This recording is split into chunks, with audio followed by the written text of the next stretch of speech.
meron ako nakitang comment sa isa sa mga videos ko dito na kung pwede daw ba yung may visible tattoo sa work ko. Sa totoo lang, kahit ako hindi ko sure talaga kung pwede.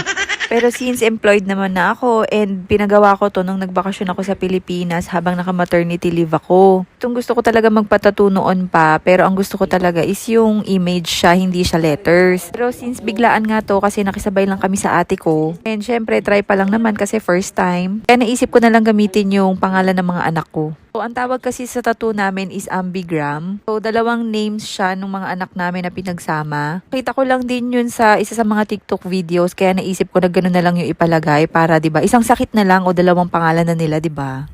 May mga free na ambigram generator online. Pwede kayong mag-search kung anong font ang gusto nyo, and ako ang napili ko is ganito.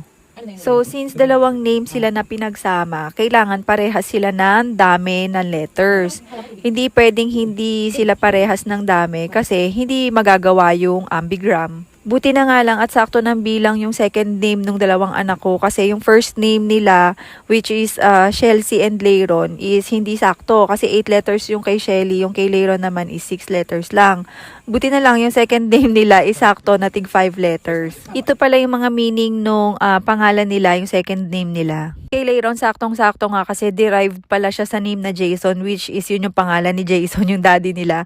And nagustuhan ko yung meaning niya kasi ang meaning niya is healer. Yung meaning naman nung kay Shelly is the Lord is my light. So, ang ganda nung, ang social niya pakinggan plus, ang ganda din ng meaning. Kaya yun yung napili kong second name para kay Shelly. Ayan, so kung tatanungin niyo ako kung masakit, para sa akin tolerable siya. Siguro dahil nanganak na ako, so alam ko talaga yung kung ano yung feeling talaga ng masakit. So, ito parang wala lang. Parang kinukuting-ting lang ng onti yung balat ko. At kung bakit dyan yung napili kong lugar para isulat siya, syempre mas gusto ko yung lagi ko siyang nakikita, mas nare-remind ako dun sa mga anak ko.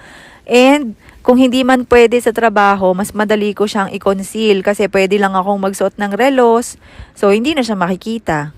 Ayan, so yung nakikita nyong side is yung name ni Leiron, which is yung Jace.